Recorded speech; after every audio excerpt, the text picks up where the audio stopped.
We begin in Hong Kong, where police have arrested a prominent organizer of Tiananmen Square memorials. Authorities also closed the park, where annual vigils have been held for victims since the 1989 incident. The police arrested a 36-year-old lawyer and a 20-year-old food delivery person for advertising an unauthorized assembly on social media. It is emphasized that it is an offense under the Public Order Ordinance if anyone take part in or advertise or publicize an unauthorized assembly. The maximum penalty is 5 years imprisonment. The group that organizes the annual vigils confirmed Friday Vice Chair Chow Hung-tong was taken into custody. Authorities have banned the event for 2 years straight, citing the coronavirus pandemic. But Chow had told NHK she planned to personally mark the anniversary anyway. Police say they've temporarily closed the park to discourage people from gathering without authorization.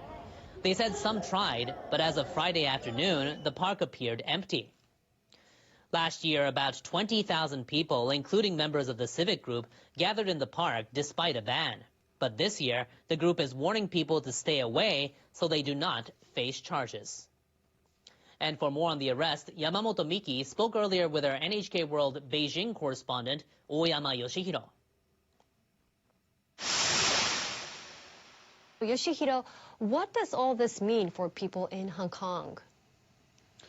These annual vigils have long been a symbol of Hong Kong's special position within China.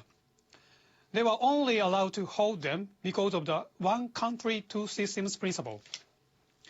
Every year, tens of thousands of people would hold candlelight vigils on this day in Hong Kong. They'd called for democracy and urged the Chinese government to expose the truth behind the crackdown. Many see banning these events as an attempt to use the new national security law to contain any protests. They say the arrest is just one more example of China clamping down on political dissent. On the mainland, discussing the Tiananmen Square crackdown is taboo. So it has been difficult to fight for accountability, and it may be getting harder. With the Chinese Communist Party marking its 100th anniversary next month, leaders are really pushing the idea of one-party rule. They say it is stronger than Western political systems. Beijing is using its containment of the spreading coronavirus to bolster this point. So for now, it seems unlikely that the Chinese Communist Party will face up to inconvenient parts of its history, including the Tiananmen Square crackdown. Next, Japan has delivered over 1.2 million coronavirus vaccine shots to Taiwan, which continues to battle a surge in infections. The plane carrying the jabs arrived Friday afternoon. Foreign Minister Motegi Toshimitsu says Japan is donating the AstraZeneca vaccine at Taiwan's request. Japanese still have fresh memories of Taiwan sending a lot of donations when the 2011 earthquake and tsunami hit. The decision to provide vaccines was made based on the high value we place on our partnership and friendly relations. Taiwan's foreign ministry issued a comment thanking the Japanese government. President Tsai Ing-wen has accused Beijing of obstructing Taiwan's access to vaccines. Only about 2% of its population have received at least one of the 2 required shots as of Wednesday. Beijing has denied the accusation. The government spokesperson in charge of Taiwan affairs told reporters Taiwan's ruling party has blocked Beijing's efforts to distribute Chinese-made vaccines there. Now, the head of Japan's coronavirus advisory panel says the nation should manage people's movements if the Tokyo Games are to go ahead as scheduled. I assume the risk of infection during the Olympics is related to the movement of people inside Japan rather than contact between athletes or between athletes and citizens. It's extremely important to figure out how to manage people's movements. Omi said winning public support will be extremely important. He suggested people may feel conflicted to see Olympic celebrations on TV while being told to stay home.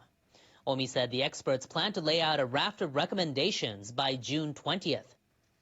The chief cabinet secretary says the government will take note. Basically, we would like to listen carefully to the opinions of experts, not just on the advisory panel, but in other settings as well. Our position on that hasn't changed. Kato said the government will work closely with Tokyo officials, the organizing committee, and the IOC to establish antivirus measures based on expert advice. He said the top priority remains ensuring a safe and secure environment.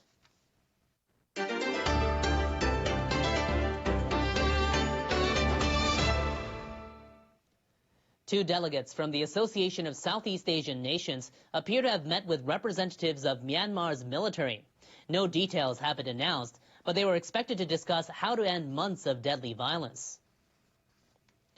The second Minister of Foreign Affairs for Brunei, Erwan Yusof, and ASEAN Secretary-General Lim Jock Hoi arrived Thursday in Myanmar.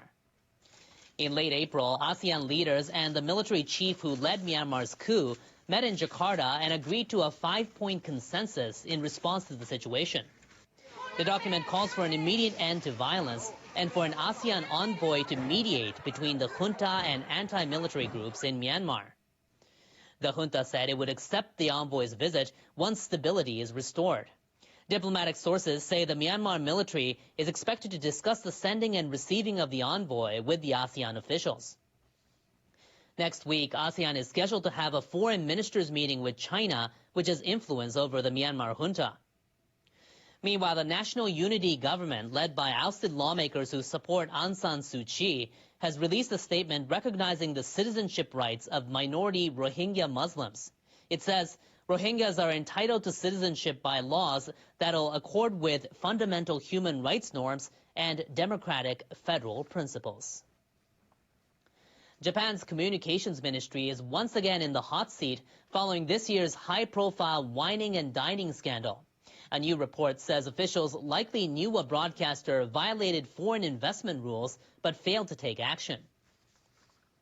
The third-party probe concluded officials approved a license for Tohoku Shinsha Film Corporation 4 years ago, even though its level of foreign investment was too high. When the issue came to light, the company said senior employees had reported the matter. The ministry denied that. But the report determined officials very likely knew and allowed the corporation to skirt the rules by transferring the satellite channel to an affiliate. The minister acknowledged the violation was overlooked, but said he doesn't intend to hand out any punishments. We need to take the matter very seriously. The ministry also announced on Friday 32 bureaucrats were wined and dined by this corporation or other private companies under their purview. This goes against ethics rules that bar officials from accepting gifts or entertainment from interested parties. The officials were disciplined. A senior lawmaker of the main governing party says it's regrettable there were so many cases. All government officials should recommit to thoroughly abiding by the ethics code. The opposition struck a far harsher tone. The civil servants were not working for the public, but for the interests of the companies they are supposed to oversee. The case has been a political lightning rod since one of the broadcasting executives was Prime Minister Suga Yoshihide's own son. Sexual minorities in Japan are calling on the main ruling party to hurry up and pass a bill to promote understanding of LGBT people. It comes after the Liberal Democratic Party decided not to propose the bill in the Diet last week as they failed to reach a consensus on it. Senior party officials said there wasn't enough time to discuss the legislation before the Diet session ends on June 16th. 3 representatives from sexual minority groups handed over their request at the Liberal Democratic Party's head office. People from sexual minorities, including some who are still children, face a really serious situation. Some of them could even be thinking about killing themselves. This is really urgent. Sugiyama added Japan lags behind other places on LGBT issues, saying over 80 countries already have legislation banning discrimination against sexual minorities. And staying with Japan, Fukushima Prefecture and Toyota Motor have unveiled plans to build a hydrogen-powered city. The goal is to achieve carbon neutrality and bring the technology to other areas across the nation. Fukushima has been promoting the use of hydrogen energy since the 2011 nuclear accident. The project will begin next year in the cities of Iwaki and Koriyama. The plans involve a major convenience store chain and a supermarket operator. Dozens of fuel cell trucks will be used to make deliveries. Now, some of the hydrogen used in the project will come from a production facility in the prefecture.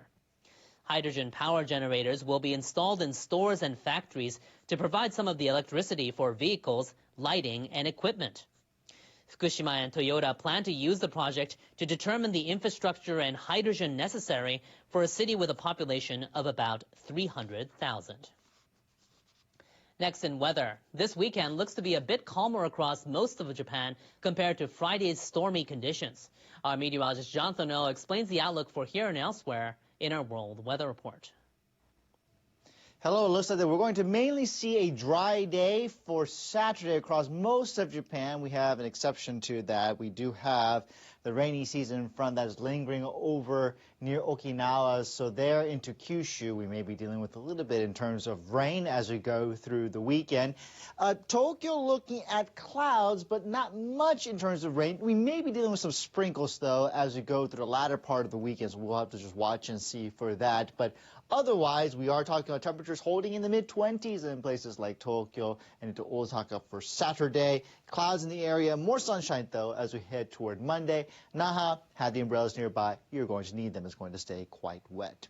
Speaking of wet, this eastern seaboard of the United States has been quite wet and stormy as well. We do have that system now pushing toward the north and east, but down toward the south, kind of a sticky setup with the stationary front still lingering in the area, and that's going to keep things a little bit unstable as we go through Friday into Saturday. And we'll also be dealing with this sweeping cold front through Montana into the Dakotas. So Friday, a bit of an active day for the northern regions. And it's going to be quite hot as well. Look at this, Winnipeg at 34 with rain coming up on Saturday, 31 in Denver with rain and thunderstorms extending from Atlanta into Houston, Oklahoma City as we go into the weekend.